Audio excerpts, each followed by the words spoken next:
Welcome to Nightlight. Step away from the mainstream and gather around as we enlighten the world and our realities and travel this cosmic journey we call life. Join us as we share with you and provide that beacon that can guide us all to a better way. Explore with us as we examine a metaphysical montage of spiritual insights, covering everything from the mundane to the magical, UFOs to unicorns, and everything in between. This is a time of awakening, of sharing and evolving, of spreading our wings and soaring on the cosmic breath of creation.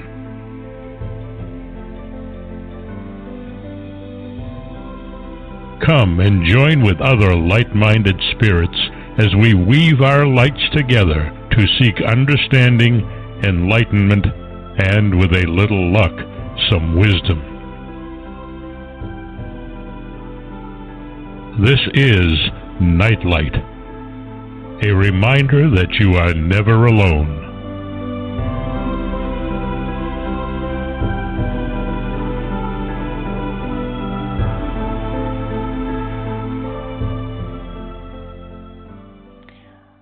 Welcome to Nightlight, everybody.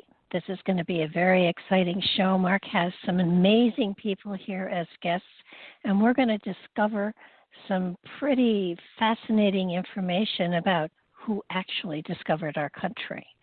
So I'm going to bring Mark on now, hopefully. Hi, Mark. Are you there? I am here. I'm ready for the next 2 hours. How are you doing? Doing fine. Good. It's been a rough week. If the Mason-Dixon line's about a 45-minute drive from me, but for the last week I've been thinking about vacationing in Alaska in the middle of winter for warmer temperatures. We had a pretty rough time on the East Coast, but it wasn't nearly as bad as some areas. It was a brutal week. Yeah, I've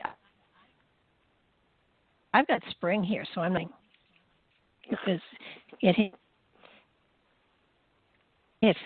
Good. Here. I'm usually the one with 4 feet of snow and all sorts of stuff, but not today. Yeah, it's been about 70-degree swing over the last couple of days. It's very nice.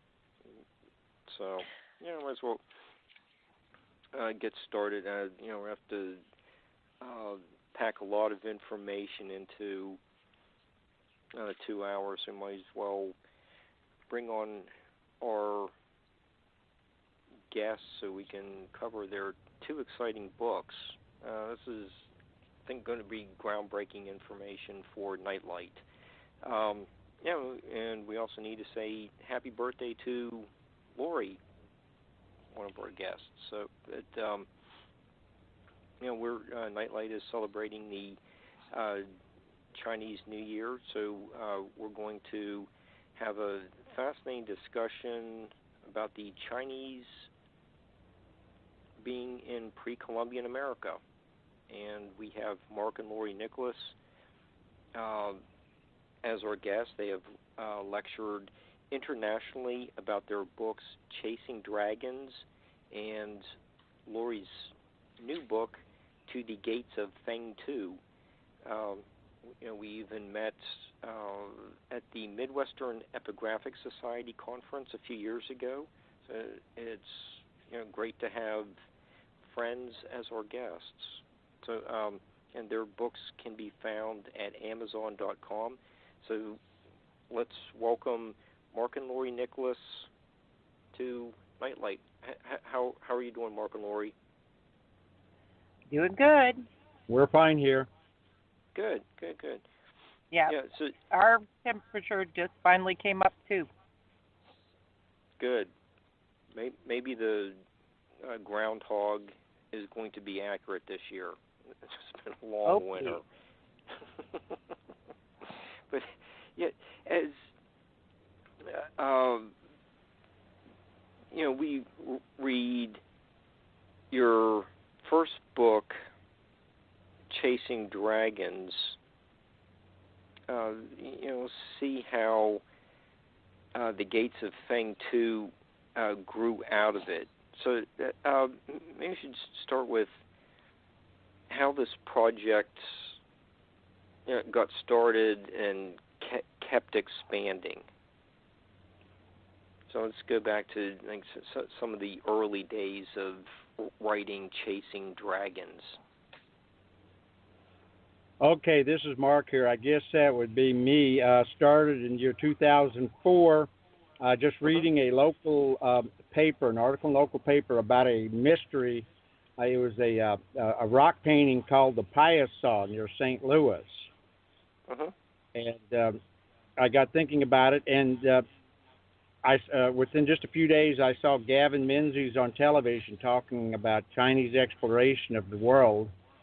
And he had said he had a book, 1421, when China discovered America.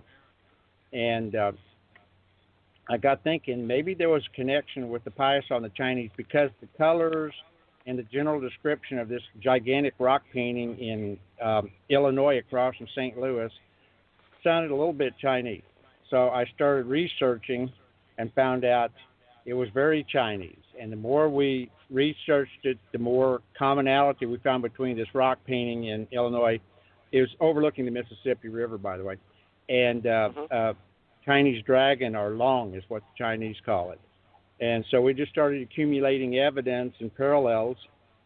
And out of the blue, we got a phone call from a William Wu from Washington University, who was aware of a call for papers in Nanjing, China. It was the 600th anniversary of the launching of the Great Ming Fleet, and he wanted us to write a research paper and maybe present it. This was just out of the blue. We were not expecting this.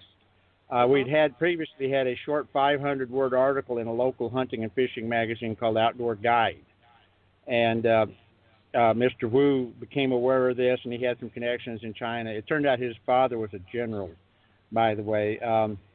So there were some connections there. Anyway, he set us up, and before we knew what happened, we were in Nanjing, China, delivering a research paper about how it was likely that the Pious Saw was, in fact, a Chinese dragon that had been erected by the men of the Chinese fleet to mark where they had been. And after that original paper, it was pretty well accepted in China. Here, nobody wants to talk about it. But after that, we just kept researching, and we just have continually found more and more information on the subject. It was pretty funny in 2005 when we went to Nanjing. About all we could say in Mandarin was counting to 10, please, thank you, and I have no idea what you're saying.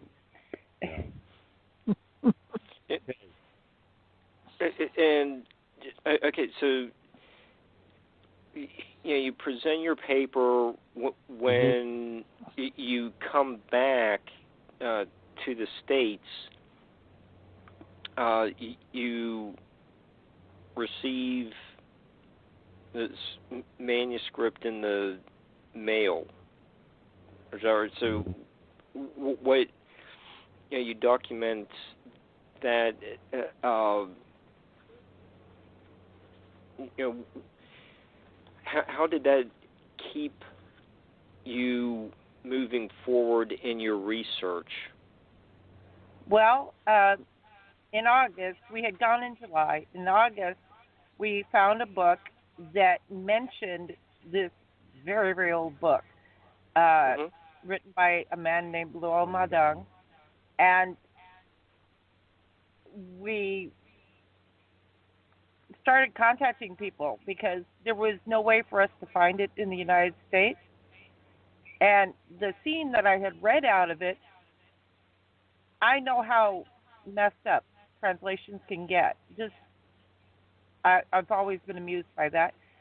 And so we put word out, including to Mr. Wu and friends of Mr. Wu, that we really needed to see a copy of this book because we thought the theme that we saw in this other book didn't sound like craziness like it had been thought to be, but sounded more like a description of Native Americans. And so it took till February of the next year, and we knew there was this one spot everybody agreed on that was the last spot this great explorer who was leading this fleet was known to have been. So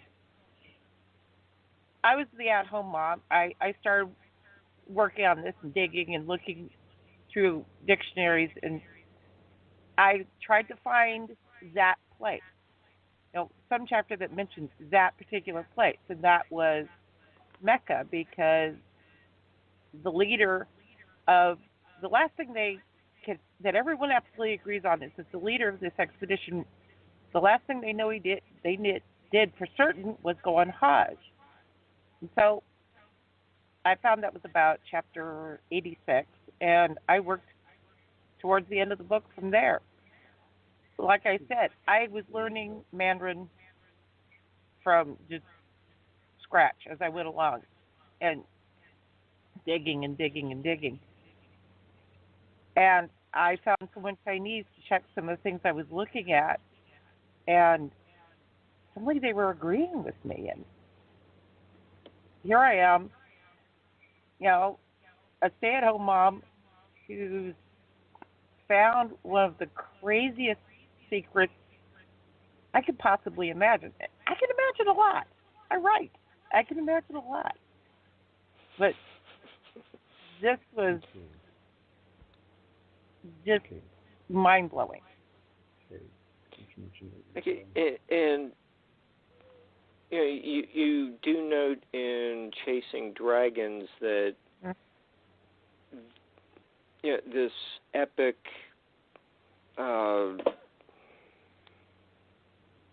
manuscript was very rare to survive. What were the reasons why this manuscript wasn't printed more frequently and distributed throughout the country? It seems like it would be something of great national pride. Well, at that point, it was published more than 100 years after the voyages, and the stuff in it was so completely outside what people understood that they thought it was a vision of the underworld because it was so just incomprehensible. And, like Beowulf, it was popular when it came out, but people just forgot about it. And so, it went out of print. Fewer and fewer copies of it endured. Books were out. And until there was maybe one copy left, like I said, like Beowulf. And then people started kind of finding it again. It was very strange. I think a copy of it ended up in an American library. Somebody brought it back from China who had visited China, and it went on from there. And Mark and Laurie, you also mentioned that there was a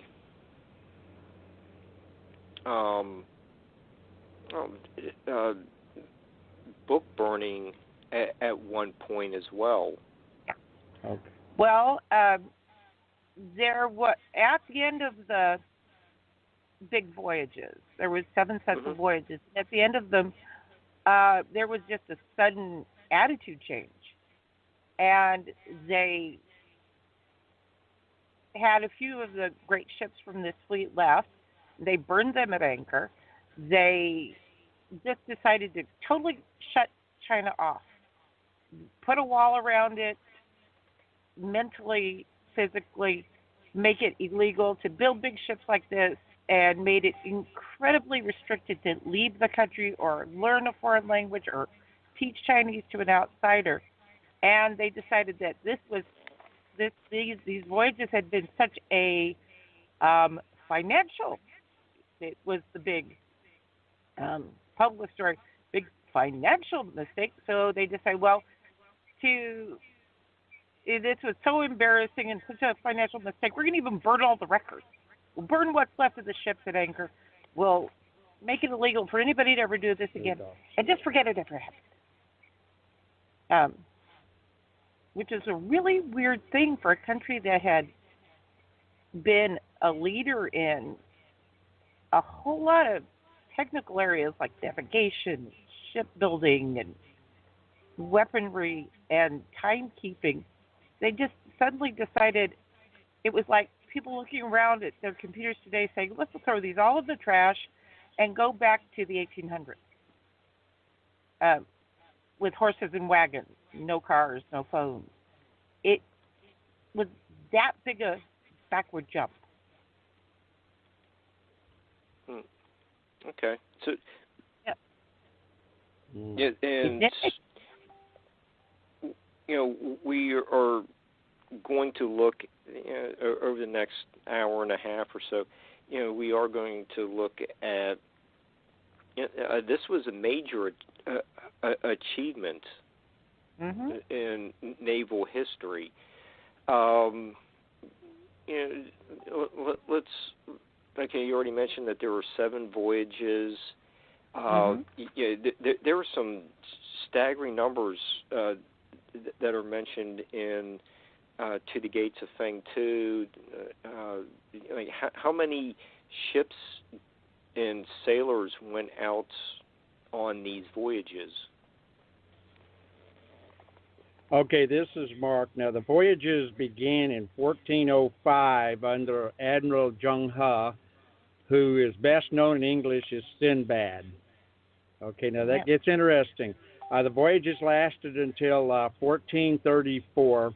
There was about 30,000 sailors involved, and there were several hundred ships, including a few dozen really large ships that they called treasure ships or baochuans. They were about 400 feet long. They were about, okay, we had a little computer glitch here, but they were about 400 feet long, and they formed the center of each fleet. It was kind of like a modern battle group with an aircraft carrier in the middle. But you had this giant ship in the middle, and it was surrounded by all the supply ships and the supporting ships, the troop ships, or what they call the maochuans or the horse ships. And so each of these fleets were basically independent, and they were assigned different parts of the world to explore. And like I said, there were basically 7 different voyages of world exploration between 1405 and 1434.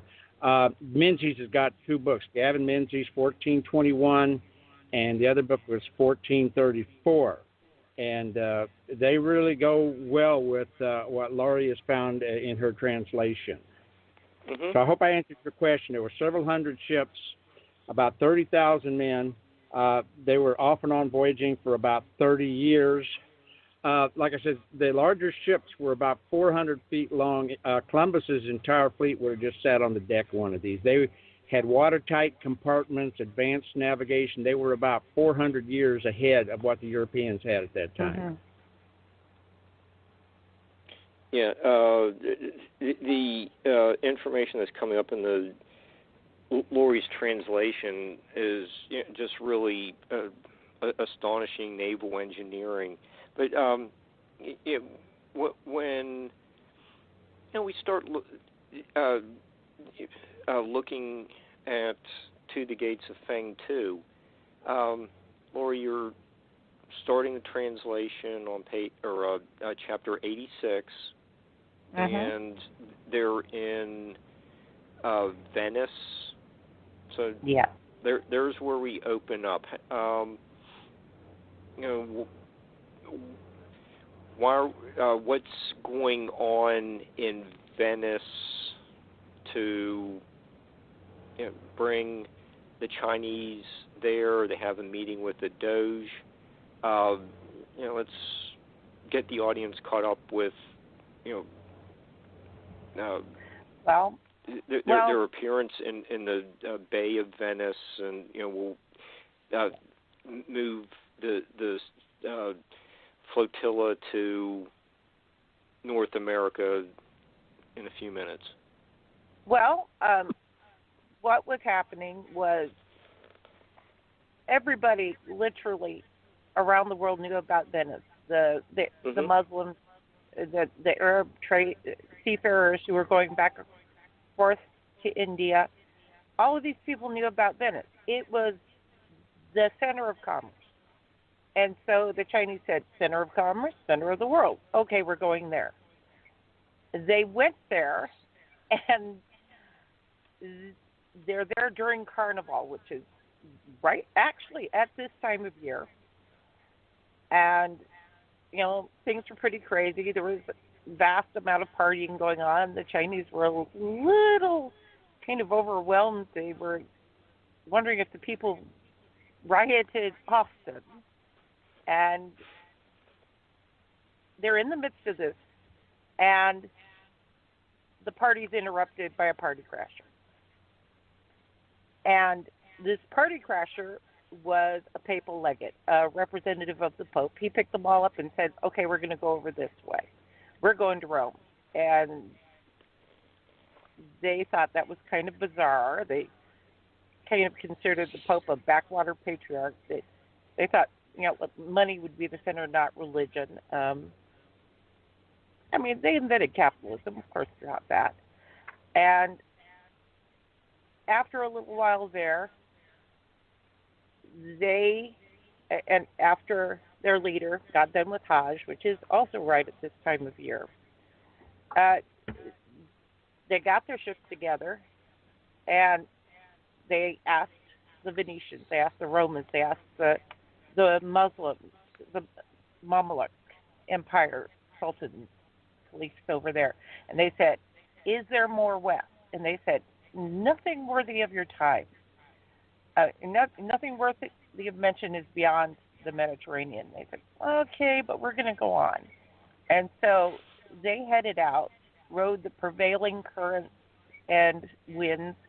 If you want to know kind of the track they took, you look and watch a hurricane form off Africa, and they just followed that same river of wind and water, traveled the currents up to what's actually a natural lull point between a current that comes south and a current that comes north, and ended up at Cape Breton. Pretty much the same place in Canada as we found Viking settlement ruins, on Cape Breton, because it's just that natural eddy point right at the mouth of the St. Lawrence. From there, they looked around, and they sent their people up a major river because they had met people there who came and said, hey, big ships, this is kind of strange, who are you? And they had since the 1420s, the conversation about the book 1421 talks a lot about that. They had people who had basically mapped the edges of the continent, but they were now following rumors inland.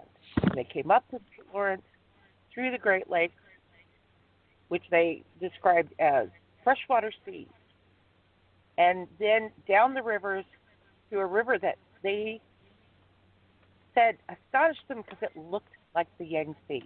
I've seen both. It does. The Mississippi, this huge river, does look almost identical to some of the less developed parts of the Yangtze.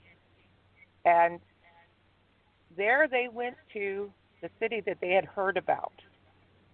All over, wherever they made contact with people on this continent, they'd heard about this huge center of religion and civilization up in this upper part of this set of continents that they called Fengtu, and they went there, and that's that. The rest of the last 15 chapters describe this city. Laurie, the point you make that you just verbally made about the Great Lakes were described as a freshwater sea. Okay, that makes a lot of sense. 5 of them.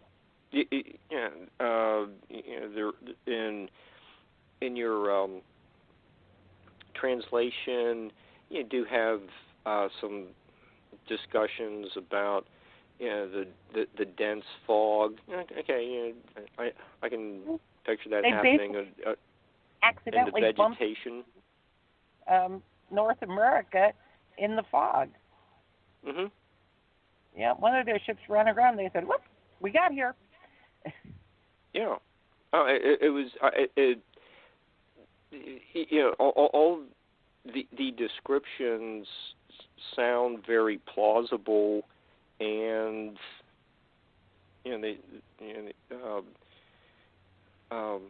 Wang Ming begins a southward walk to fulfill his mission.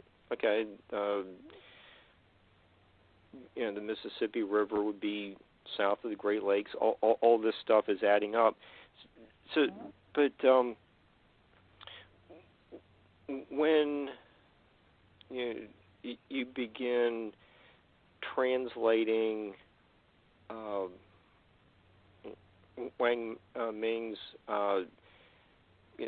descriptions of the city he encounters, I think we'll see a lot of parallels with what we know now as Cahokia. So, what are some of the descriptions that he states about this walled city? Well, that's where it kind of really started blowing my mind, because he started talking about, this looks like this constellation, and this is at this point, and this is at the point where this star is at this point. And I went and I hunted down the constellation, and that was what blew my mind. The constellation was laid out exactly in the shape of Cahokia, and major stars around it marked where each of these major mounds was located, just exactly. And the poem at the beginning of the chapter said, the earth and the sky reflect each other. It said, this is a match to this constellation.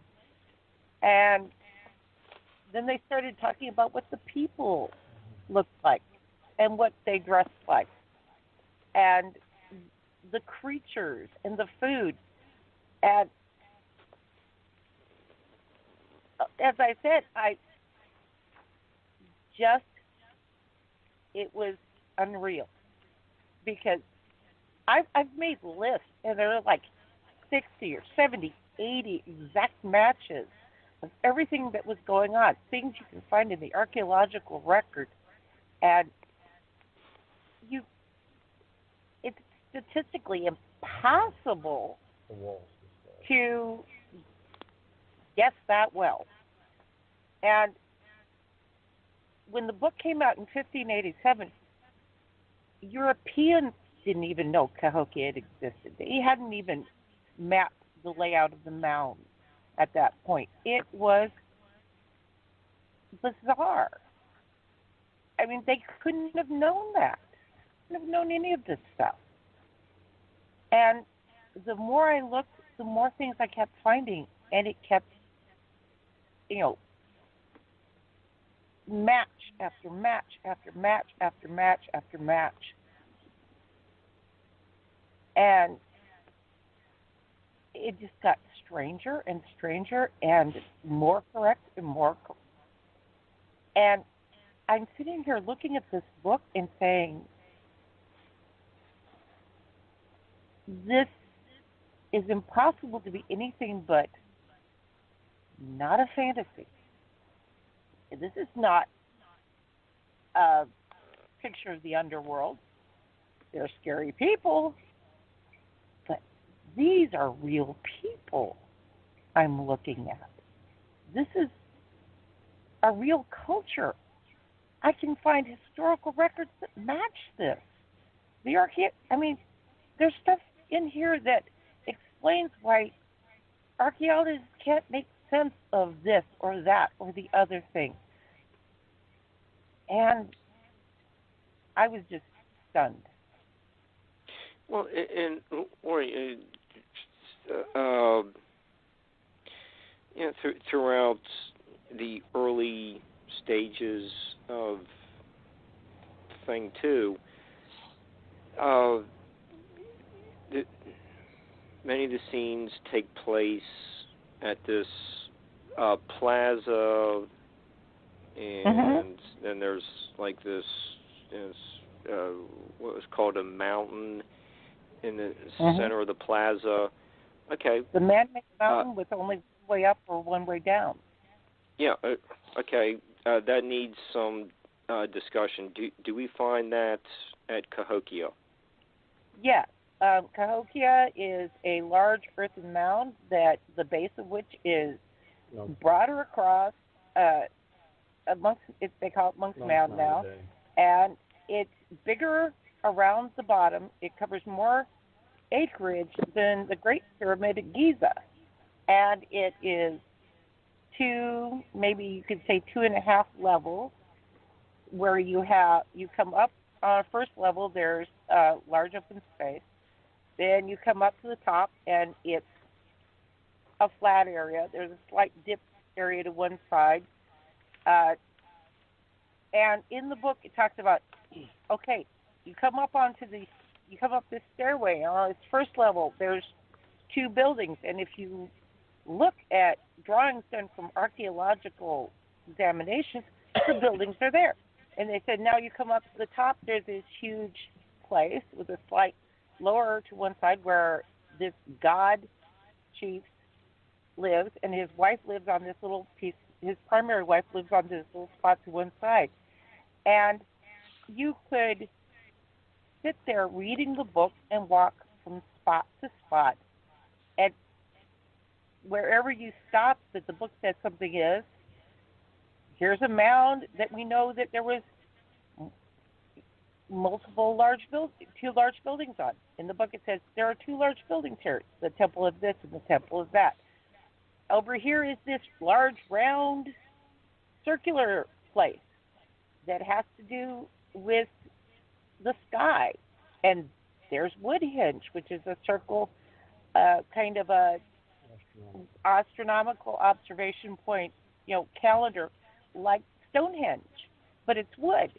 And in the map, it's in the same position as Corona Borealis. Everything, place after place after place, matches. Description after description matches. Practices we know were down south, described by Hernando de Soto and his men, the people keeping track of that. Practices and gods being worshipped were Mayan gods. And they talk about going to these huge plains farther out west and hunting thousands upon thousands of these creatures, somewhat like water buffalo. And this, every page there was more that were where they were supposed to be, that nobody knew until you saw this, and then it made complete sense. And you could back up every single bit of it in somebody's history book or a legend by the native people, the Osage who built this, or archaeologists did. Okay, And every time we looked, there was more.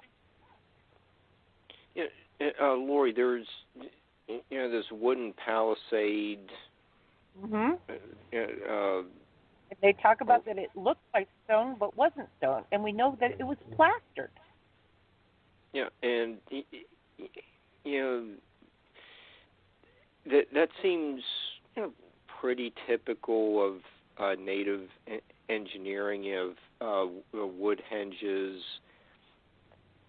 found at Fort Ancient as well. You have palisades. In like the Fort Ancient era of the Ohio River Valley, but in other places around the world, you have stone being used at Machu Picchu or Pumapunku. So there don't seem to be a whole lot of other cities with this kind of extensive use of wood. So the accuracy of these descriptions seems to rule out an awful lot of places.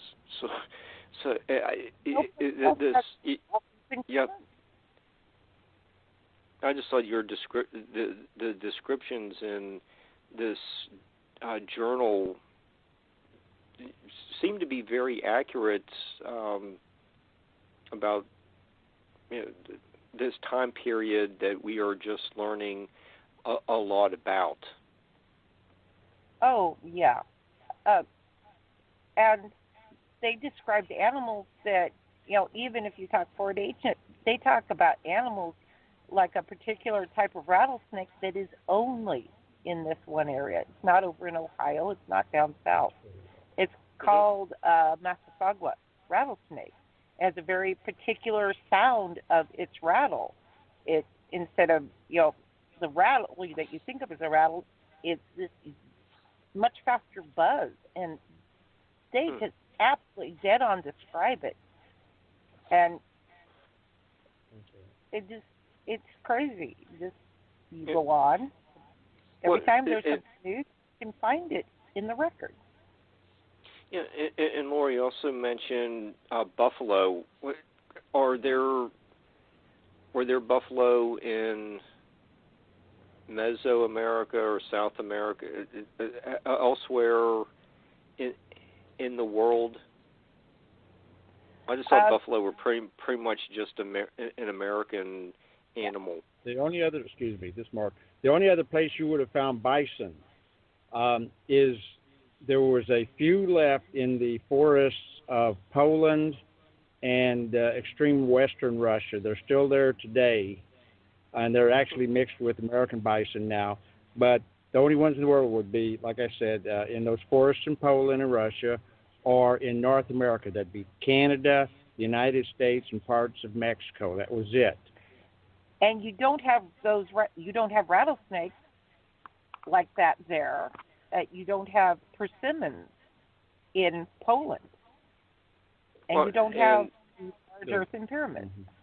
But the Chinese Navy's not going to be sailing into Poland either, so we can rule out. No, it's kind of inaccessible. Yeah. So when we take into consideration. When we take into consideration Mark's statement about just a little bit of Russia and North America is where, and in Canada and United States, we're still down to only a couple places that could even match these descriptions that are appearing in this journal. So it's. Your translation just really seemed like an accurate recreation of what was going on south of the Great Lakes, and there were some other things like this. this on page 62. You mentioned this earthen dike, and did some research in another book on Cahokia, and there is a like earthen feature in one of the enclosures at Cahokia. It's called the Rattlesnake Causeway. I was like, I don't know if that's the same geographic. Well, I think that might be like a little bit, but you're talking. But there is a causeway outside of the main plaza area. So yeah, it's there.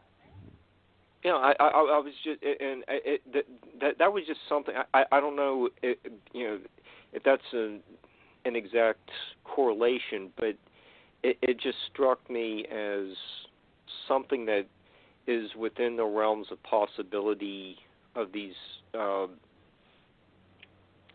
accurate descriptions. And there was the culture seems like it was pretty sophisticated in engineering. There was a bridge. There was some dental work being done on some people. Modification. Yeah, they talked about that they had these sharpened and pointed teeth in these tooth caps. And this is something else that we know is in the archaeological record, both in the Americas and more so in Mexico and Mesoamerica. And this was a upper class thing. You would see nobility doing this. I mean, they had the money and the time and the wherewithal to be doing this. Whereas everybody else is just working stiff, getting by. Yeah, Laurie, there's several references to the extensive neighborhoods built outside of the Palisades.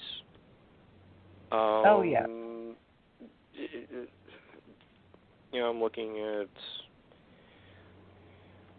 did some research from Ancient American edition number 112, and there's an article on excavations between Cahokia and St. Louis and East St. Louis.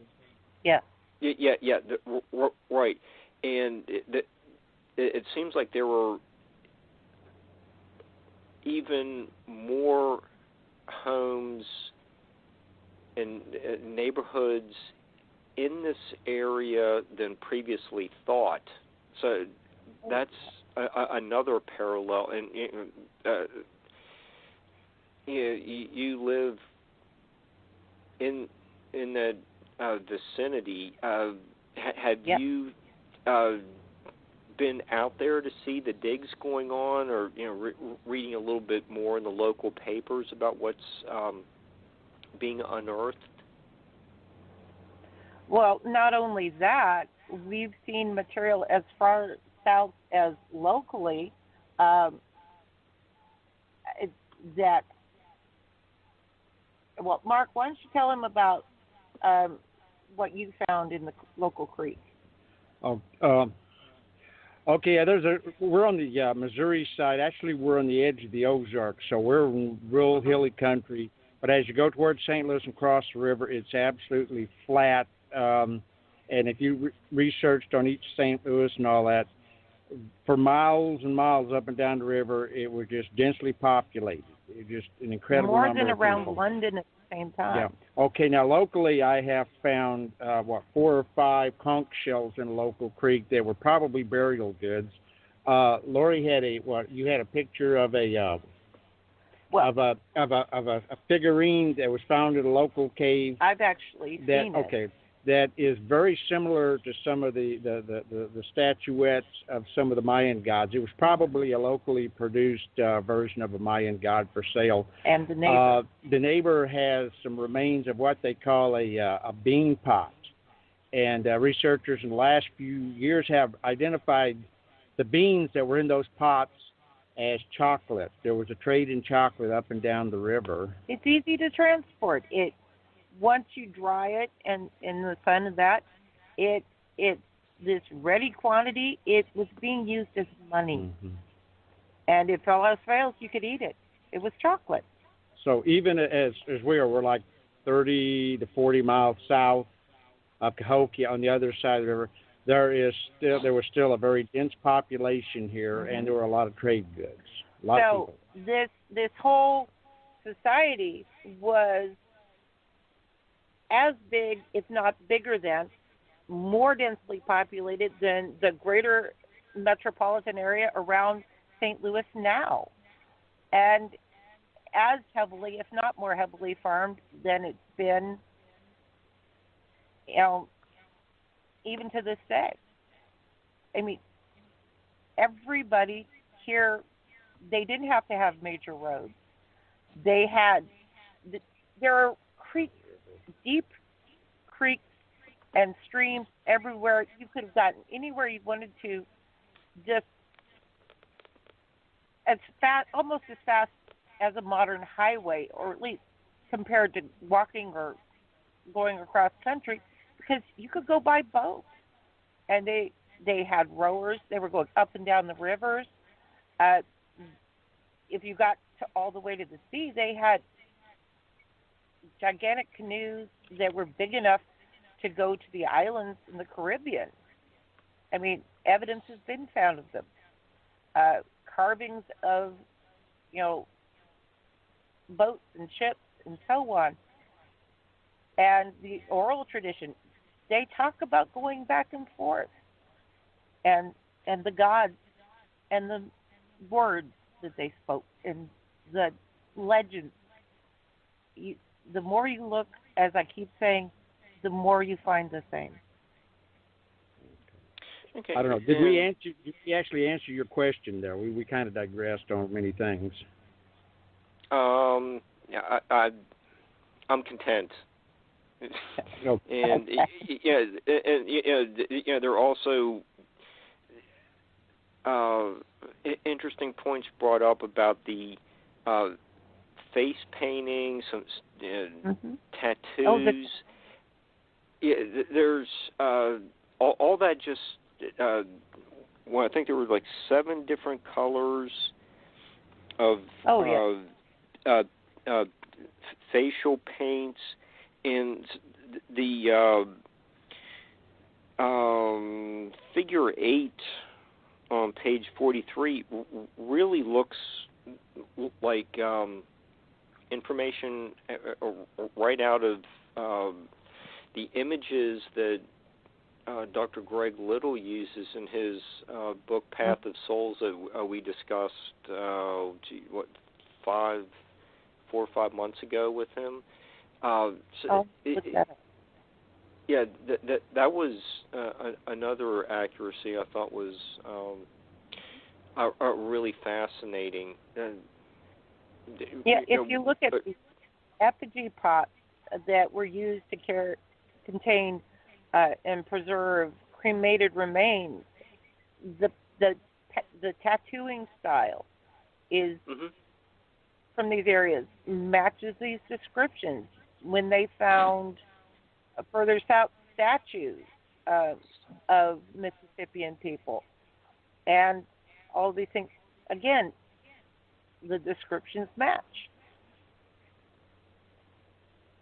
They really it's really a fascinating book, and it's just do a change course briefly. Okay. I don't know. Like when I was in college and do those English survey classes, and there really is a big difference. Just in the 300 years or 250 years or so between Chaucer and Shakespeare. Chaucer does require a little bit of translating. I'd still be trying to get to figuring out the first word in doing this exercise that you spent many years trying to figure out. I'm just astounded just in this feat that you did. Let's talk a little bit with the audience about the challenges that an exercise like this was really just a huge undertaking. Are you fluent in Chinese, or how did you get involved in translating? Well, let's go back to me being a little girl. When I was a little girl, I was about 7, and I saw the movie, an anime movie, Monkey King, and I fell in love with Asia. And so when I went with Mark in 2005 to Nanjing, we went looking for something to bring home to our daughters, and I saw a children's book on Monkey King. And I said, okay, well, let's start with this. If we can find this book, and I said, I'm going to put this into English so that I can read this to my daughters. And then we found out that this book existed. And so I started teaching myself, bought a pile of dictionaries, and started teaching myself translating this children's book. And then I kept going with that. And then I started finding websites that were Chinese websites, and happy me, Chrome will do a certain amount of translation.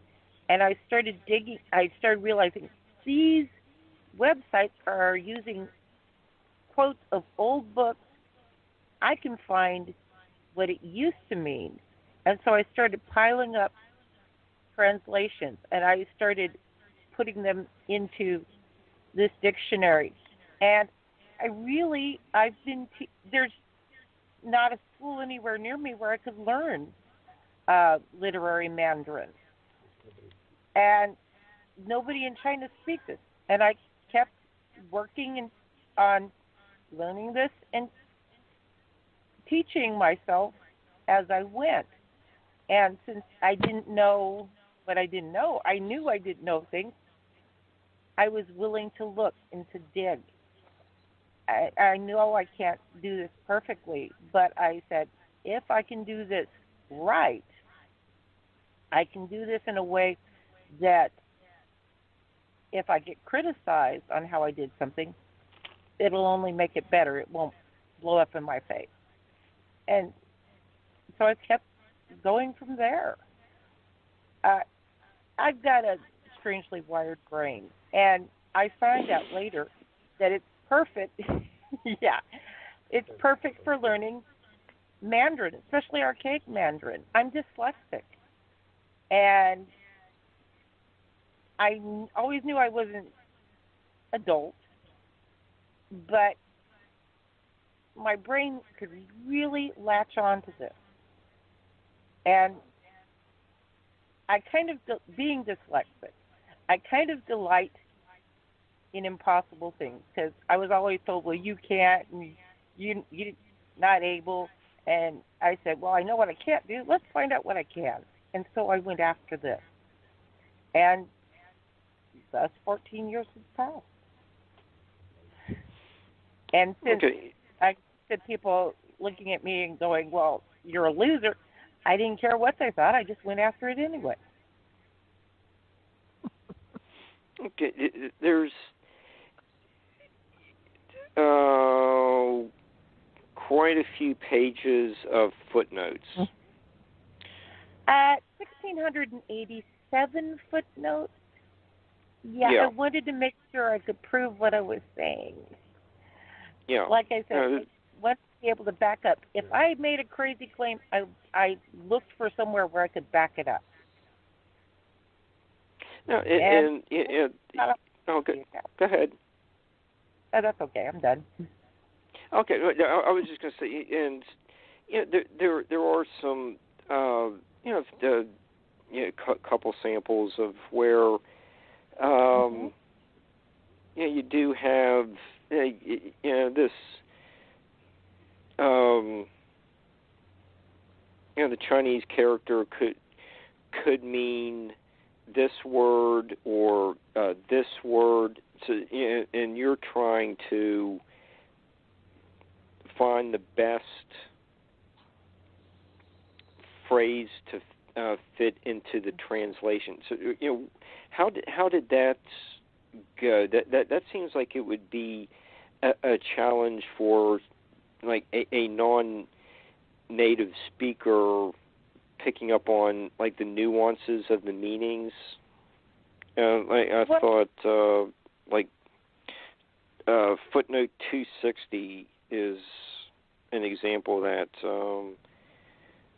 addressing a rich man, God. Mm-hmm. Yeah. Every time I did one of those, I found everything I could find. I looked for any quote that was Ming era, and then I looked at context, and then I dumped anything that didn't fit the context of the paragraph and the rest of the sentence and the chapter, and so that it made sense with what happened before, what happened after, and didn't violate any historical record. And being that I'm from this area and that my ancestors were Osage, which were the people who claimed to have built Cahokia, I really felt like this was a matter of family history and that I couldn't disappoint them. I had to make it as strong as possible. Like I said, something that if another scholar looked at it, they could say, okay, well, this is a better word, but that it didn't destroy the rest of what was being said. It just made it better, just made it more consistent than the strongest, most consistent possible that I gave it. If I can interrupt here just a second, sure. Mark. I think the most important thing, it wasn't just that you have to translate so you have a consistent narrative.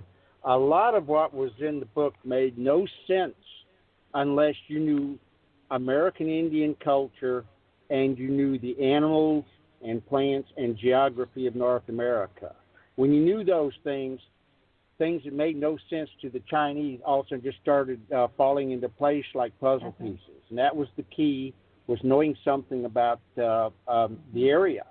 And being that my husband is a local and that I very, very much love, this history, and he's a even bigger history buff than I am, and that we were writing for an outdoor magazine, so we already were studying about local plants and animals and everything and getting to know it and teaching our kids about it as we were raising them, especially about snakes so that they would not hurt themselves. All of this made more and more sense. There was one scene that I looked at it and I started laughing because my grandmother, who is one of my sources of Osage ancestry, used to make something on her stove. And I'm sitting there going, whoa, that's what Grandma used to do when she made hominy. I said, that's exactly what I saw my grandmother doing when I was a little girl. And it was, this is something that you're not going to see outside of the Americas because they didn't have corn in the 1400s. I mean, that didn't come until European colonization, going back and forth between America and Europe. And it was exactly just the way Grandma made it. And then there was another time they were making pemmican. And I've seen stuff about making pemmican, and it's exactly the way I mean, those two sections were like reading a cookbook. It was so exact. And I'd been writing a cooking column on wild edibles. It was exactly what I'd read about before or had seen. So, again, it just was too familiar. And that familiarity, let me say, that's not purple millet, that's Indian corn that looks the same. They wouldn't have known about that. But there it is. Okay. If I can break in again, Mark, Sure.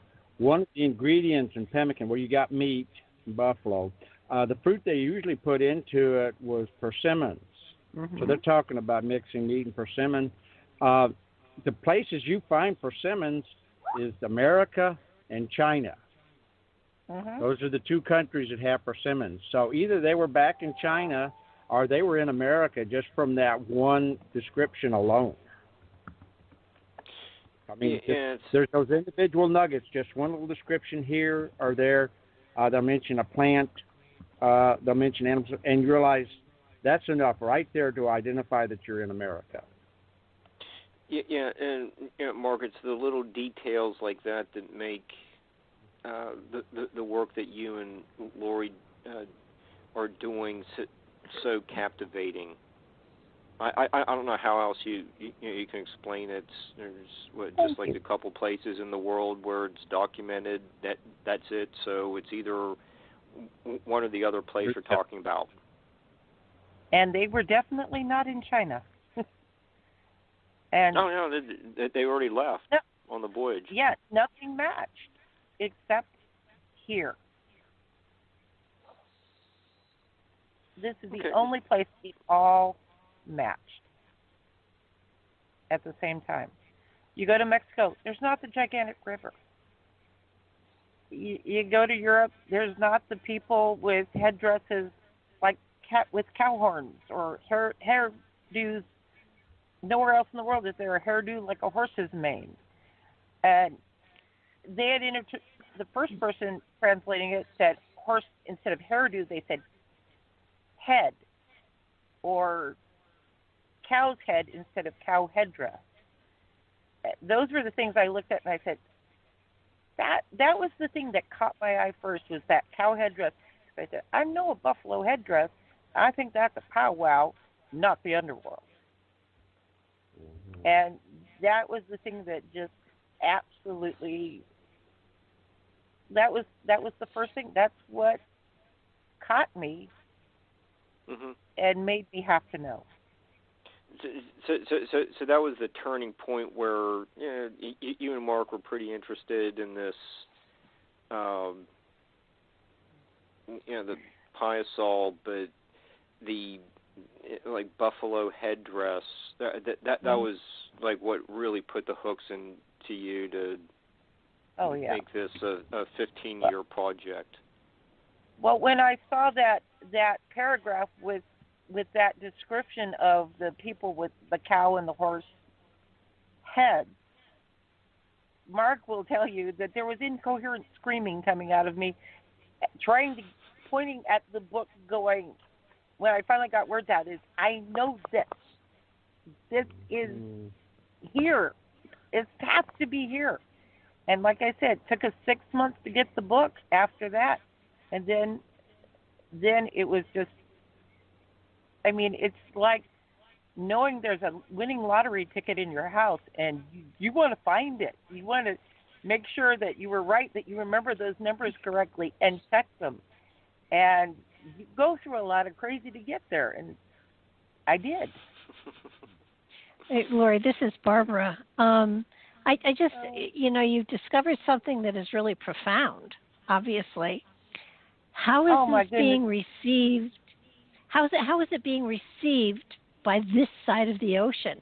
I know China celebrated, but what does it do to here? I mean, it seems that your evidence is just overwhelming. But what kind of reception are you getting from this side of the ocean? It's like, I think another researcher described a man named Chao Chen, who, by the way, is a rocket scientist who has written on this subject. He told us in Malaysia several years ago, after Laurie was quoting Chinese sources, that he said, I predict that the academics will just simply not talk about you. And so we were at a conference in Malaysia, and what was it, 2010. There was all kinds of criticism of some of the other presenters, a lot of it unwarranted. But our name in the criticism, our names never appeared in the criticisms of the other presenters about the Chinese exploring the world. We manifested ourselves as an absence. We were like Voldemort, I guess, from Harry Potter. We were not to be. We were not to be named. Yeah, they fought. There was a fight for 3 years. There was immediately after Malaysia in 2010 when we spoke there at a major conference, an international conference. There was supposed to be just almost immediately afterwards a publication of a book containing all papers. There was a 3-year fight about what would go into that book and what would be excluded. People were quitting. People were just being incredibly. I think people in Congress or running for Congress would recognize how nasty people got to each other in this big fight. And at the end of that fight, we weren't in the book. And prior to this, I had spoken to someone who I will leave nameless, who I found that chapter that mentioned the Luo manuscript in. I said, well, they said, well, they started asking me questions by email, and I said, well, haven't you read the original? Haven't you looked into the original? Looked at it with somebody who was Chinese or whatever it took to find out what was in that original stuff. And this person became very, very angry, very, very scary, and started saying, who do you work for? Who do you work for? And the point is that's an academic threat, because it means so I can get you fired, get your tenure revoked, make sure you don't get retirement, and all of your grad students are blacklisted unless they completely denounce you. And so at this point, I brought about 20 or 30 people into the email chain and said, excuse me, this person is very upset and is making threats, and I just wanted all of you to know, which is where the Voldemort label for me came in, because this person literally wrote to everyone who was included in the email chain and said, do not speak this person's name ever again. It was kind of funny to have a Harry Potter moment under those conditions. But better than a Spartacus one, I guess. Yeah, well, the bad guy this time. I think one indicator of what we've actually accomplished is that, when Laurie got the book, it was, in English, should be The Western World Voyages of the Sanbao Eunuch, an account of the Western World Voyages of the Sanbao Eunuch by a person named Mao Deng, which is a pseudonym. From what we can gather, he was probably a prince or somebody else within the palace. There's a whole lot of inside information. But the point was, it was very difficult for us to get a copy of that book, because originally there was only one manuscript that survived, and there was a few copies where they put it in the paperback form, and it took the intervention of a Chinese admiral to get us a copy of it. That's a long story in itself. But now, if you go online on the Chinese sites after we've talked for several years, the book, an account of the Western World Voyages of the Sanbao Eunuch, is widely available. So we have created a lot of interest in the Chinese world. In the book, you can read it now in China. It's not hard to get. But if you go on Amazon, you can find the first half of the voyage of this book. You see that it's a 2-volume set, but you can't find the second half that mentions Fengtu. Throw some strings.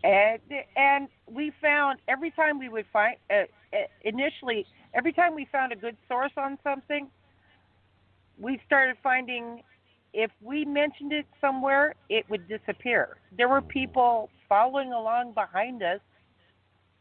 Hansel and Gretel had this problem. They left a trail of breadcrumbs to find their way home, and the animals followed behind them and picked up the breadcrumbs, and they didn't have a trail to go home. There was somebody, we call them the scrubbers. There was somebody out there who decided that they did not want to have this out there. I went and added to a Wikipedia page, and first they took the material back off again. It's supposed to be everybody add to it. And then they locked me out, and they would not let me put it back in. And I didn't put anything controversial. I just mentioned this stuff. It was insane. Okay, we're not the only person to have problem with disappearing material. Dr. S.L. Lee, Mark Eddy might be familiar with him. He's done a lot of research. He's done presentations. He owns a piece of personal property that belonged to Admiral Jung Ha. By the way, it was found in North Carolina. But he's very well known, very respected. He's so respected he became the calligrapher for the Avatar cartoon series, make sure everything was accurate. He made the same complaint as we've just done, where people, anytime you start to research something that was important, it started disappearing off the internet. And he was he was losing his sources. He was very concerned about this informal censorship and just making things disappear so they're no longer available to scholars. So it's not just us. Now when I find something, I save the web page. And I make sure that I keep that paper trail. I mean, I've got about 5 or 6 or 8 different portable hard drives, and then I've got a young man that works with me who is also storing this material so that if it gets scrubbed, there is a surviving copy of that material where we found it with the references of where they found it. But we've gotten the same thing happened to Dr. Sam with the Bosnian pyramids. He had Egyptologists come out and said, "Yeah, this is a pyramid," and they all got fired. So the fact that you're under the gun validates the authenticity of what you've got. But they can't fire us. Well, that's the thing about the true. streaming. Why I will say it's a woman. The other researcher who got mad at me started, she got shrill. And it's very shrill to the point of incoherent in the email. She got maddest when she said, "Who do you work for?" And I said, my husband and I are completely self-funded independent researchers. That's when she went completely crazy on me. And it was nasty. She said mean things. But I don't doubt it.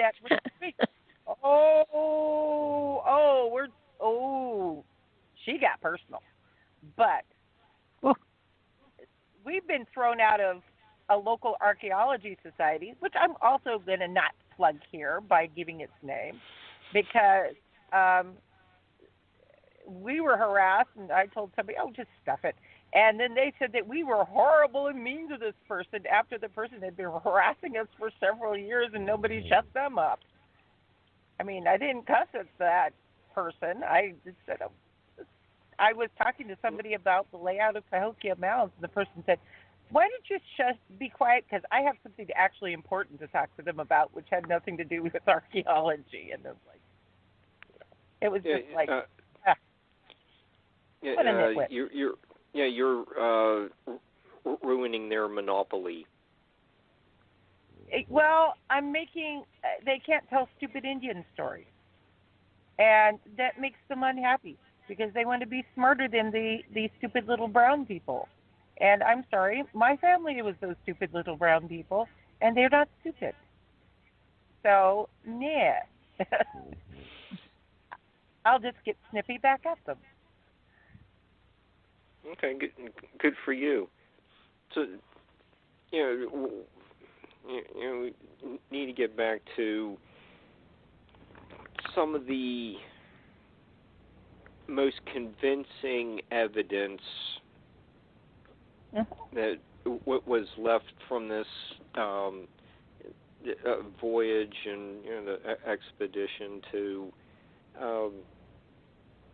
Middle America, and that's the Piasol and the basis for your first book, Chasing Dragons. And we need to get Mark gave us a little descriptions of it. It's upstream from St. Louis, and but it was actually documented in a mid-19th century painting. We need to talk about that one too. Yeah, Henry Lewis's painting. Can I go farther back than Henry Lewis and go back to Father Marquette? Yeah. Let's do that and work our way forward then. Okay. 1673, Father Marquette, a Frenchman, was exploring the Mississippi River. He was the man who first explored the Mississippi. They were coming down the river. Actually, they were coming down the Illinois River, which runs into the Mississippi just north of where the Piasol is. And I'm just going to read his description, okay? Father Marquette wrote, "While skirting some rocks, which by their height and length inspired awe, we saw upon one of them two painted monsters which at first made us afraid, and upon which the boldest savages dare not long rest their eyes. They are large as a calf. They have horns on their heads like those of a deer, a horrible look, red eyes, a beard like a tiger's, a face somewhat like a man's, a body covered with scales, and so long a tail that it winds all the way around the body, passing above the head and going back between the legs, ending in a fish's tail. Green, red, and black are the three colors composing the picture. Moreover, the two monsters are so well painted that we cannot believe that any savage is their author, for good painters in France would find it difficult to reach that place conveniently to paint them. Here is approximately the shape of these monsters as we have faithfully copied it." And then he did a sketch of these monsters, which supposedly was later lost, though we think we know where it ended up. That's another story. Anyway, that's what got me started on the original research, was just reading this passage and realizing he could have been describing Chinese dragons, which, by the way, was the emblem of the Chinese Ming Empire of the time.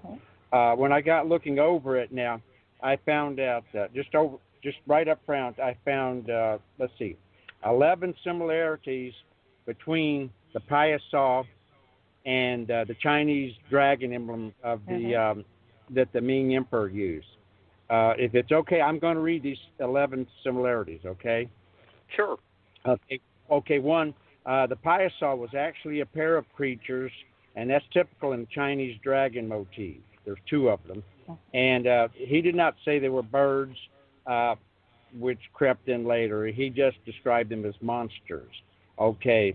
Both sets of creatures had horns like deer. The Chinese dragon and the Piasol both had fiery demon eyes. Both had a beard or whiskers like a tiger's. Both were covered with scales.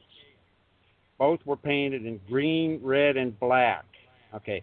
Now, these are imperial colors and can be seen today on Chinese New Year's dragons. Okay. Both possessed long, sinuous tails long enough to wrap around their bodies. Both of their tails terminated in a fish's tail. Okay, both had human-like faces. Okay, in the Chinese emblem that was used by the Emperor Huangdi, the face was that of a magical beast called the Kirin, traditionally depicted with a human-like face. Okay, the 10th point, neither, and I touched on this, neither had wings. It was an absence of wings. Okay, this would be unusual in a Western dragon. Traditionally, Chinese dragons flew without wings. You go to any dragon emblem in Europe, and they've always got wings, but these did not have wings, and the Chinese dragons did not have wings. Okay, the last thing was, both sets of dragons had highly sophisticated execution, as good as any in France, what you would expect from the technically advanced Chinese. No other pictographs that were done by the Indians were anywhere close to that. The level of execution was extremely high, and the Indians said they had nothing to do with it. It's not ours. We did not paint it. And while you see very sophisticated carving and dragons and so forth in Mexico, there's nothing north of Mexico that has anything close to that, like Mark said. And there's one thing that he's left out. You see pictures of the Payasaw now, you see like white-tailed deer antlers. But that's not the word Father Marquette used. And a friend of ours who knew French, pointed this out. He said, they're not saying the word for white-tailed deer. They're saying the word for Eurasian roe deer antlers, a roebuck, which has horns not like a whitetail, which is that big, beautiful branching rack, but more like a pronghorn antler. And that's Chinese. Yeah. So the Marquette described, when he said deer antlers, he was talking about the deer that lives in China and Europe, Eurasian roebuck. Yeah, and they were imported for fancy people to hunt on their estates in Europe. They were not everywhere in Europe. Okay. Anyway, that's what got us started. Yeah, that's where we started from. Where do you want us to go from there, Mark? Okay. Let's see. Henry Lewis. I think, the Henry Lewis, and just, Mark, the point you made about the detail about the wingless dragons contrasted with, the European dragons were, they're probably flying over the turret of the castle, and you got the damsel in distress up there. There's in the use of like blue, green, and black colors for the dragons. All that just seems so culturally specific that it just couldn't be. The artist couldn't be from just anywhere around the world. It'd have to be from one place. Oh yeah. But okay. So let's jump from Marquette's journal descriptions to the Henry Lewis painting from the 1850s. So yeah. One last thing on Marquette. If he'd seen wings, he would have had wings. Mm-hmm. But okay. Yeah, now for Henry Lewis. Okay, I got to think a little bit. Henry Lewis was an American artist. He was good enough. He's got a painting in the Art Museum in St. Louis. Okay, he was an excellent artist. He did a book in the 1850s. It was published in Germany, but in English it was the Illustrated Mississippi Valley. Okay. And he painted pictures of all different scenes and sites all up and down the Mississippi River. Any place that was important or beautiful, he had a painting of it in the book, and he would describe the area and the stories and all that. And the idea was that they were selling it in Germany with the hopes that a lot of these Germans would move over to the United States, okay? Mm-hmm. And it worked. There's lots of Germans in this area. Herman, Missouri. It's very German in our part of the country. But Bush beer. Yes. Okay. We are digressing here. Okay. But he about the time this book came out, a U.S. senator named James Semple from Illinois up and bought the property that the Payasaw was on, and he destroyed it. He founded a little village. He laid out a village near the Payasaw. It was on a bluff, and he sold building lots in this little town he had platted out. And the deal was, you got a free building lot put your house on if you knock down part of the bluff over there where the Piasa was. And use it for material. You could get, as long as you use that bluff for material to build your house, you got your property for free. And within a couple of years, the Piasa bluff was gone. The locals didn't know why this guy had destroyed it or anything, but it was gone. It was a tourist attraction. They were making money off it. They were not amused. Yeah. After it was destroyed, he started selling the lots. You didn't get them for free anymore. You had to buy the lots. But now we thought that's a really odd thing. But then we got checking out. We found out that the Senator Semple was very strong into manifest destiny. He even wrote speeches about he's not going to put up with any other claims on North America. Except us, white Anglo-Saxon Protestants are the only people who are justified and anointed by God to own this whole place, and those red people are getting in the way, so they should move over. Yeah. So you get an idea where his attitude was.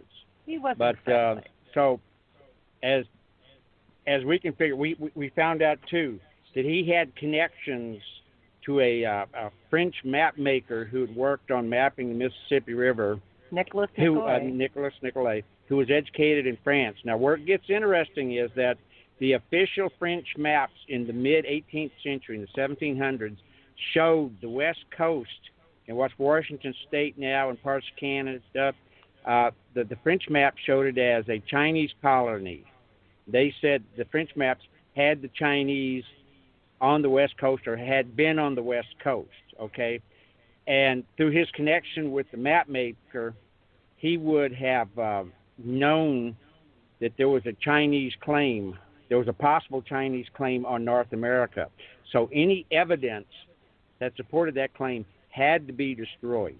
Nobody gets this continent but us, is the essence of manifest destiny. And it gets stranger. There's a mention of the two-winged god of thunder. And they have been going up that river that we know is the St. Lawrence. And right where they would hit the two falls of Niagara Falls, they mention this. And it's like two wings off of a central stone pillar in that book by Mao Deng. And the first in explorers took back with them what they call the Tartaric pillar. And you look in Luo, they left a marker pillar right by those falls. The Europeans found it right by Niagara Falls. And guess where it went in Paris? And where? Guess where Nicolay went to school? Same place. Okay. So he knew that pillar existed. He knew that had come from America. He knew that had come from Niagara Falls. And he was drawing maps that said the Chinese were here. One thing we need to mention, too, is to realize how this was all interconnected. Okay, you had the St. Lawrence River. You had Niagara Falls on the St. Lawrence River. The French and others later, they would use the St. Lawrence River to get to the Great Lakes. And from the Great Lakes, they would go down, they'd go into Lake Michigan, down the Illinois River to the Mississippi. That's how they accessed the Mississippi Valley. So you could go from like I said, from Niagara Falls, go into the Great Lakes, and go everywhere you wanted to go in the middle of the United States or in the middle of the continent. Don't need no stinking superhighways. They had a fantastic natural highway, the rivers. Okay. And where the Illinois River runs into the Mississippi River near St. Louis, the land is pretty flat. But as you go south, just a couple of miles from the intersection of the two rivers, and this is there's place bluffs. And the first really impressive bluff where the river's below the river connection is where the Piasa was put. It was in the best position you could imagine for seeing it, for being seen by everybody who went up and down the river system. So it was a pretty flagrant claim on the territory. And by the way, we weren't the first ones to decide it was Chinese. There were researchers in the 1900s and the late 1800s who also concluded it was Chinese. In fact, some of them said it was obviously Chinese. And in fact, there was some jade found in the area by one of them, and he thought that was proof that the Chinese had been there. So, we're in pretty solid ground on that.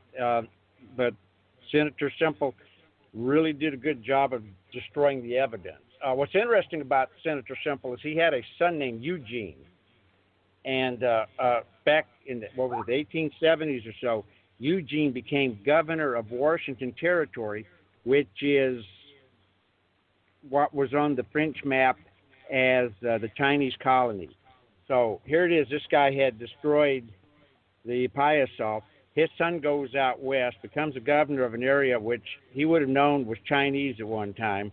Because of Nicolay. And his son, the only thing his son is known for as governor is how badly he treated the Chinese. That's the only thing he's known for. He was so bad, he let rioters kill Chinese in what was Washington Territory.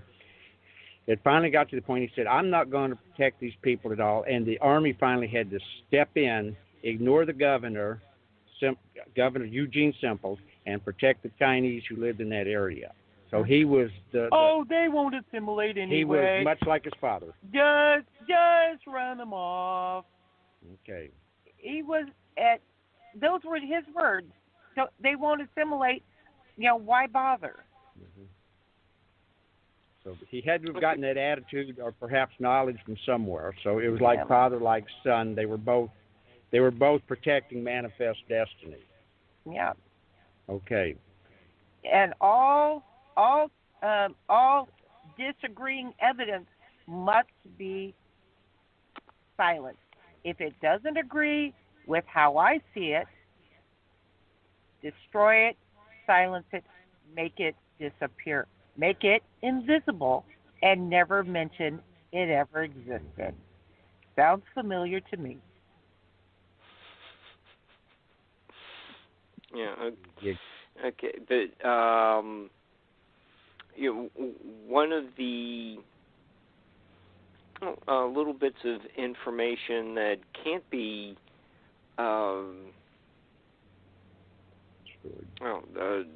contradicted that happens appears in the translation you did.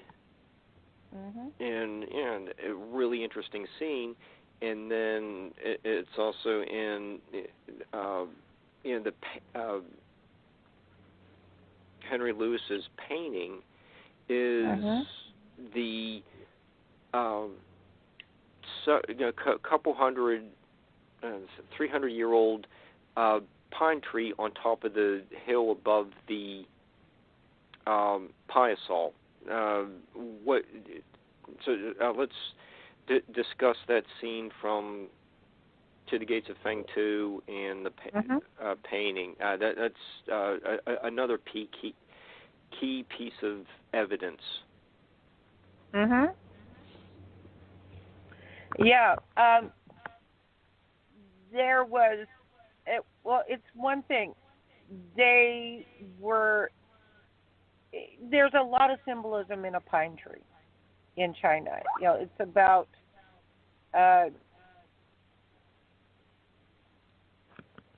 it's about memory and fidelity to what you're doing and so on. And so when they put in something important, especially a memorial to the dead, they plant a pine tree. And you see in the Lewis painting, they put in this little seedling there. You see in the Lewis painting, and people don't realize it, the wind is always blowing up and down the Mississippi. And you see this tree that is bent by having been pressed upon by this constant flow of wind. And it's in the painting, the planting of it's in the book, and it's the size and gnarled shape that much time would have bent a tree into that kind of shape. And it's right there. Another point that matches. And it was one of the things that was just really cool that we found in the painting when we looked at it. And, then over the hill from this pine tree, Mm-hmm. and next to the mural with the two-headed wingless dragon, there's the bone cave. Yeah. We need to discuss. Can't forget that feature as well. So, tell us a little bit about that. Well, in the stories that were popularized about it, there was this gigantic flying monster, kind of a primeval rodent, came down and ate people and was carrying people off, and it took all of its bones of its prey and dragged them into this cave, and there was thousands and thousands of bones. But about all you can say about that is no, because original records of it don't describe it that way. Why don't you tell them about the cave? There was a small cave near the Piasa site. It was interesting because I have a drawing of it from an early American book, and it shows a red circle painted above the cave entrance. Okay, and from other sources, I found out the only thing they ever found buried in the cave, well, they found a man's skull, which was interesting. So there was some sort of burial there, which is really interesting because the picture that shows the cave with the red circle above it shows Indian mounds on top of the bluff there. That's where the Indians buried their people. You wouldn't bury them down on the level of the cave because it flooded. Your graves would be washed out. So we suspected that was not a native burial in that cave. And then in Laurie's translation, somewhere in the general area of the pine tree story, it said that there was a chapter 98. Okay, there was a circle painted above the burial cave of an engineer named, what was it, Lou? Lou. Who was the man in charge of creating or constructing the Piasa picture. And he died during construction, and they buried him in a cave next to the Piasa. And the circle was an emblem saying that pretty much means faithful to the end.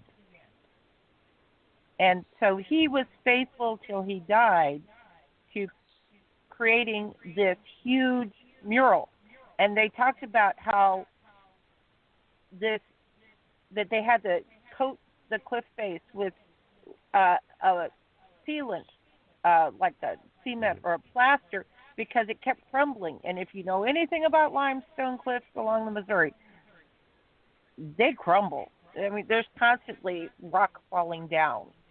And we found one photograph that is at the back of Chasing Dragons, first edition, that you see this rock with this paw, because you can see faint traces of like claws or something on there, just barely scratched, as if they'd been traced on there and then painted more than carved. And at a corner of this rock is a bit of this surface had peeled off, and you can see natural stone, and it's obviously fissured like the cliffs around the layered limestone cliffs in this area and around Elsa. Look. So we figured that's a piece of the Piasa that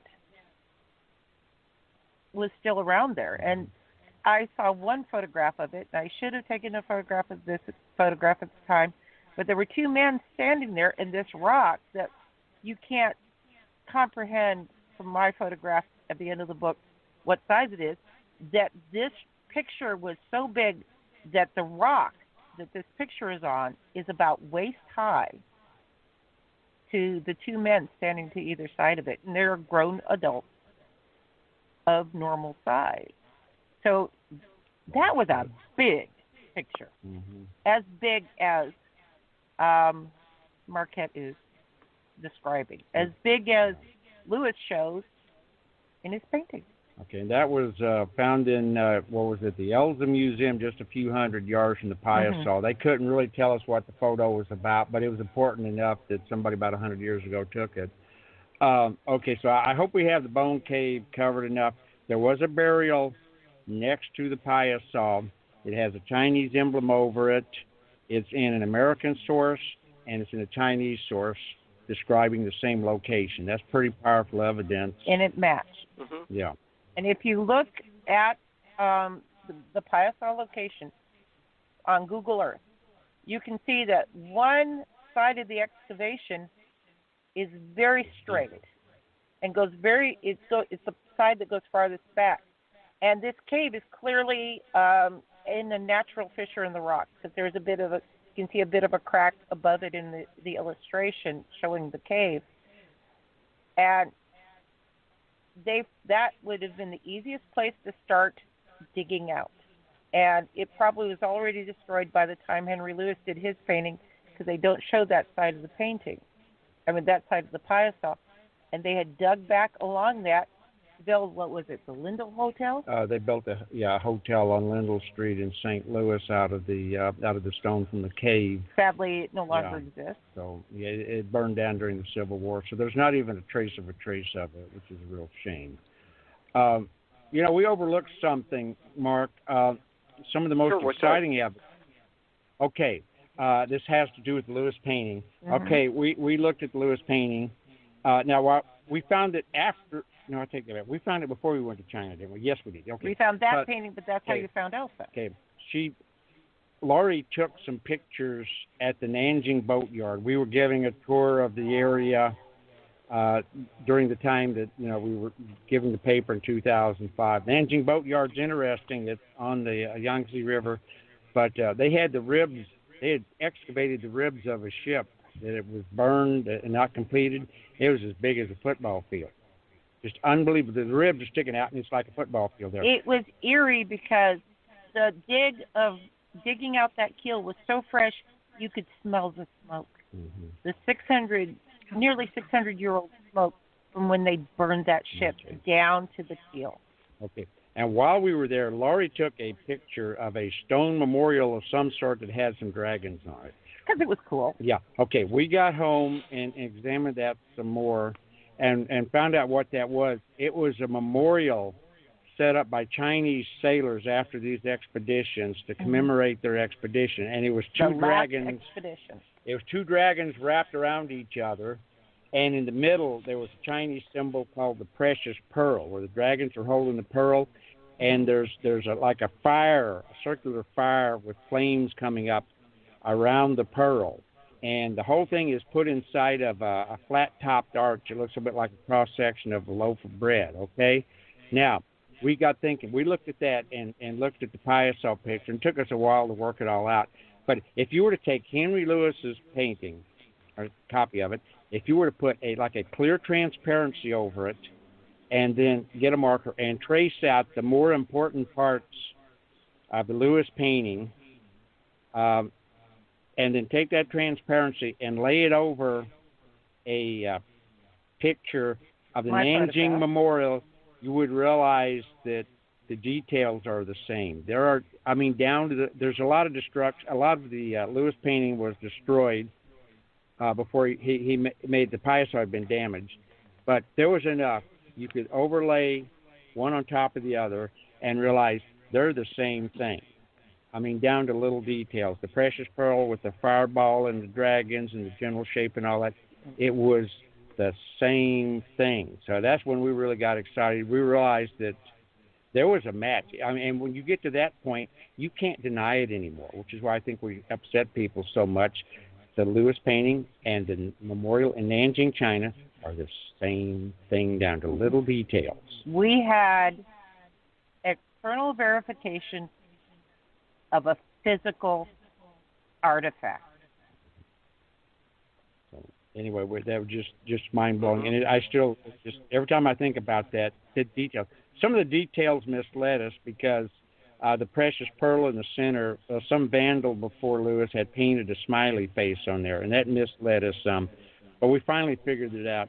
And I woke up one morning. I just kind of stood up straight in bed saying, wait a second, I know what I know. I didn't know I knew this, but I know something. And it was at that point I started making a recreation where I put that drawing and everything together and put it on a light box and started picking out tiny, tiny details. And you can see these faint ghosts of those that wraps around, the two bodies wrapped around each other and everything. And it's the 3 times that another witness said it was, 3 times. And there was, it looked like feet, looked like an animal's feet at the bottom of the page. But once you overlaid it on top of the Nanjing Memorial, you realize those were bits and pieces of some seal characters. So there would have been a message of some sort, a statement at the bottom of the Piasa in archaic and old Chinese seal characters. So even the feet of the thing matched up with some of the writing on the memorial. Well, let's put it this way. Dr. Lee, when I put up that recreation where I matched where the feet had been in the Lewis painting with characters that were in a block of characters in that capstone that I was using to base my reconstruction on, I matched the feet with those 2 words, and Dr. Lee turned and said, where'd you find that? How'd you know that? And I had put together a fade-through between the 2 pictures, and he just stood there for the longest time. I think he just almost cried. He just stood there and stared at that. And he was, that man is unflappable. He is the image, you talking about the stereotype of inscrutable and serene Chinese wise man, elderly gentleman, and he's it, and I blew his mind. He was stunned, and it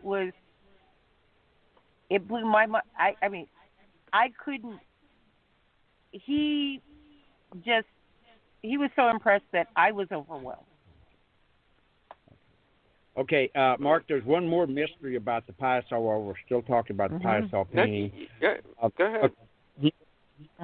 Okay, I gave you the original colors, red, green, red, green, black, okay? Yes. But there was evidence, in fact, there was a statement, somebody describing the Piasa in the mid-1800s, how it had turned blue, and it shined when it was wet. Yes. After rain, it said the thing shined blue.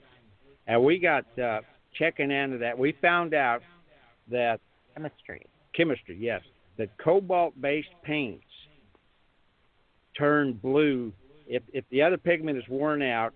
And it could be a green or red or something. If it's cobalt-based, it will eventually fade and be just blue. And it's weird. Cobalt coloring is actually a type of finely ground cobalt glass, which is blue. And so that after all the pigments wear away, you have a coating, a thin layer of blue glass. And of course, if glass gets wet, it's going to shine. And that's exactly what was described at Piasa. In addition, we have a picture of another Chinese creature in China that's outside. It's been outside since Ming times, and it is also turned blue. The parts is part green, but a lot of it has turned blue where the original green pigment wore off. So we have evidence from a remaining artifact in China that a cobalt-painted artifact left outside for several hundred years will turn blue, and that's exactly what was described in the color.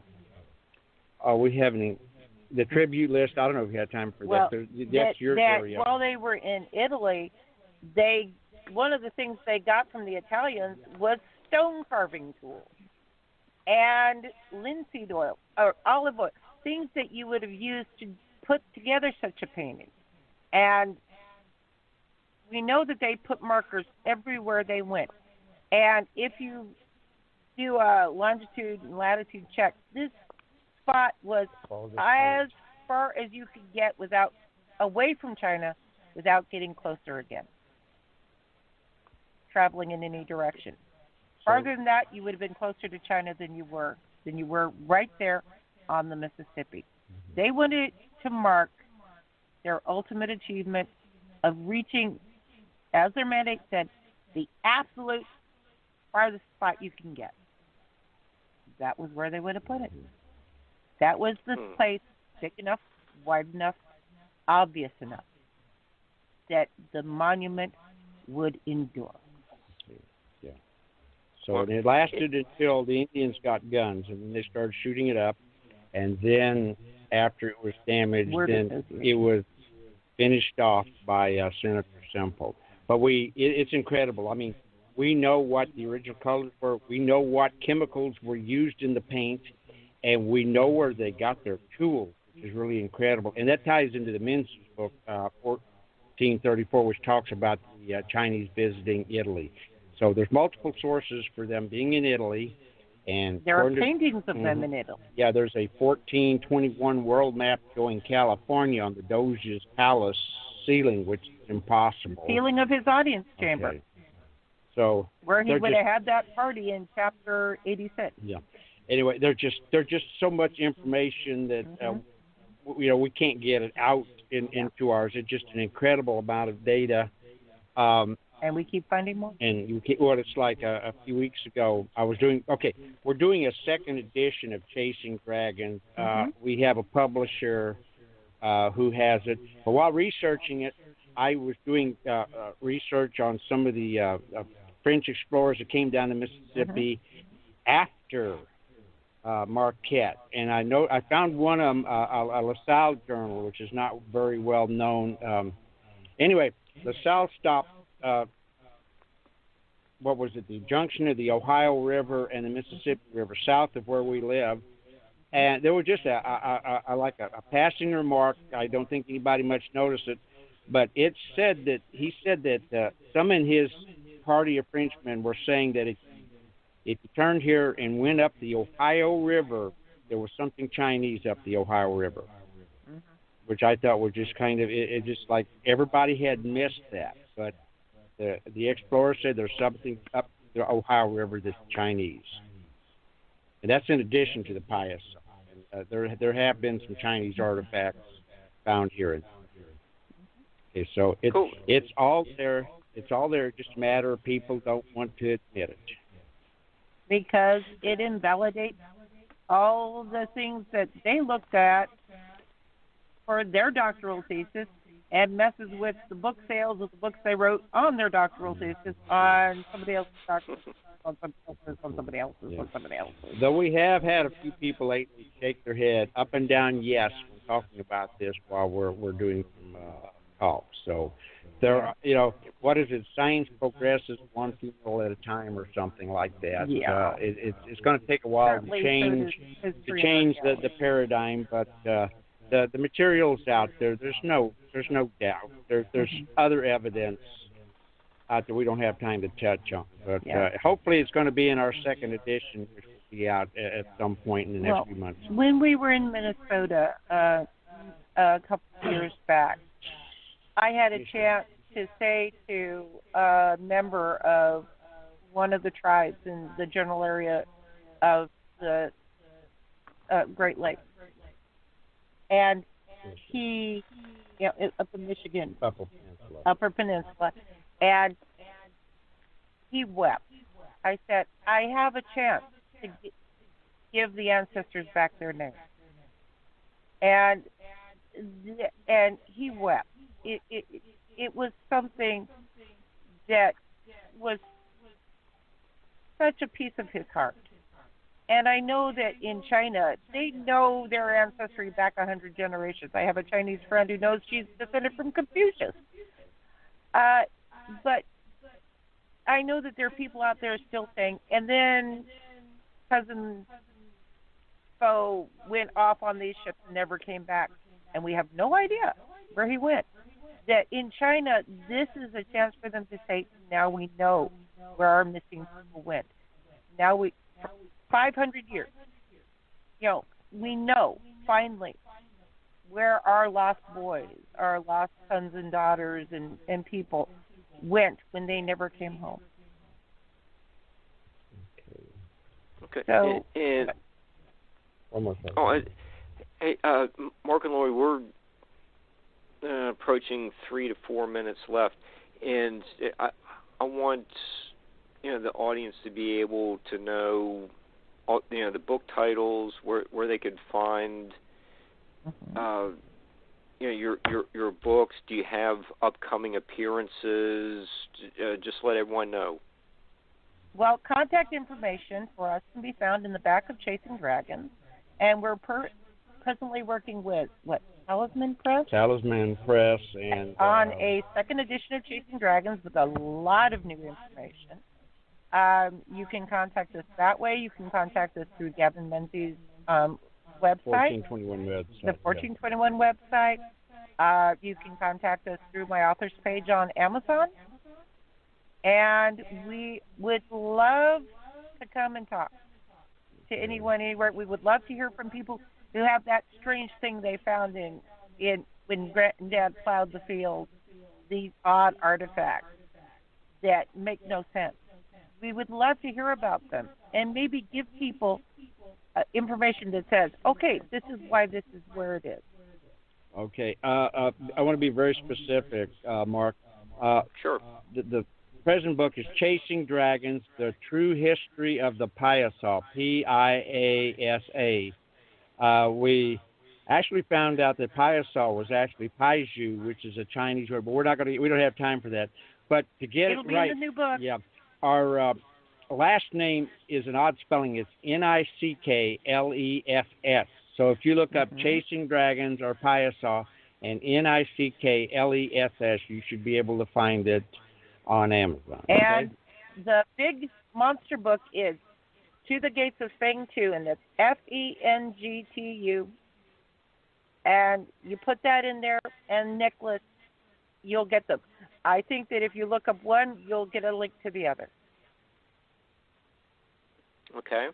Both are thought-provoking books. I really enjoyed them. I'm glad to recommend them to the listeners. It is worth checking into. You make some very convincing cases that we haven't been told our full history. Well, I'm it's glad. inconvenient. Yeah, I'm glad that we're able to use our forum to give you a platform to discuss it. It was just really a very thought-provoking show, and we'll have to have you return and keep us updated about when Chasing Dragons is released in a revised or the expanded edition, and just tell us more about the new information that is included in the second edition.